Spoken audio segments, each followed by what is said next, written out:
Vamos entender melhor a história da relação entre filosofia e ciência? A tradição filosófica ocidental surgiu na Grécia Antiga. O primeiro filósofo grego a propor a racionalidade e o pensamento livre como forma de compreender os fenômenos universais da natureza foi Tales de Mileto, que nasceu em 624 e morreu em 546 a.C.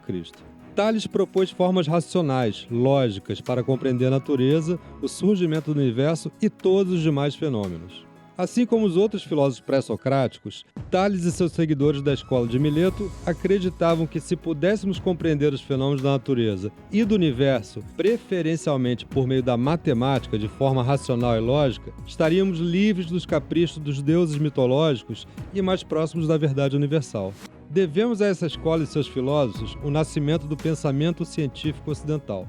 O primeiro filósofo cientista a seguir o que chamamos de método científico, que se tem notícia dos relatos históricos, foi Arquimedes, que nasceu em 287 e morreu em 212 a.C. Ele fez isso com o princípio do empuxo da mecânica dos fluidos, há mais de 2000 anos atrás. Vou contar para vocês como se deu a partida ao método científico, através do filósofo cientista Arquimedes. A história nos relata que Arquimedes recebeu uma encomenda do rei de Siracusa, sua cidade, que naquela época fazia parte da Grécia Antiga. O rei de Siracusa acreditava que algumas de suas joias da coroa não eram constituídas somente de ouro, mas que continham materiais menos nobres à época. Então, solicitou a Arquimedes que verificasse isso e lhe respondesse se suas joias da coroa eram realmente constituídas de outros metais além do ouro. Após refletir sobre a questão, Arquimedes encontrou a solução do problema real. Era hábito à época que os nobres tomassem banho em casas de banho. Não havia o costume e as condições de fazer isso em casa. Então Arquimedes se dirigiu a uma casa de banhos e conta a história. Quando mergulhou em uma das banheiras para o seu habitual banho, percebeu que a água da banheira transbordava à medida que se mergulhava.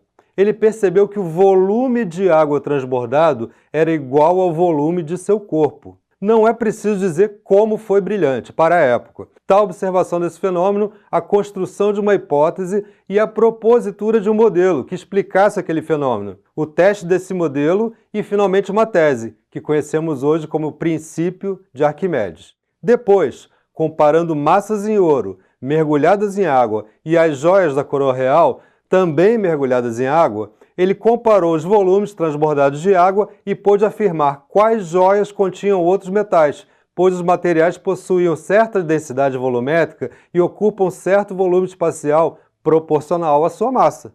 Uma peça de ouro puro de 500 gramas ocupa determinado volume e faz derramar esse volume de água quando é mergulhado. Se outra peça, também de 500 gramas, porém misturada com outros metais, for mergulhada, deverá derramar volume de água diferente, assim indicando ter outros materiais em sua composição. Arquimedes também compreendeu que um corpo sólido mergulhado em líquido sofre a ação de uma impulsão de baixo para cima, que ele chamou de empuxo, que é proporcional ao peso do líquido afastado pela presença do sólido. Ao suspender por um fio a joia real, ligada a uma haste e contrabalançando-a com a mesma massa em ouro, presa por outro fio, na extremidade oposta da mesma haste, equilibrou-se horizontalmente. Em seguida, mergulhou em água a joia e a massa em ouro. Se a joia possuísse prata misturado a ouro em sua composição, a haste iria inclinar-se, mostrando ser a joia menos densa que a mesma massa em ouro puro, pois a prata ocupa maior volume espacial por ser menos densa. O ourives acabou punido por ter fraudado a joia real. Assim, Arquimedes seguiu uma metodologia científica para o seu princípio do empuxo.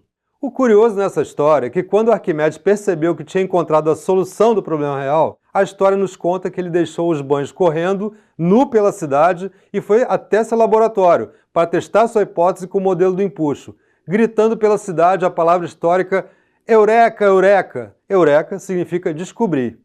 Arquimedes havia dado a partida ao método científico.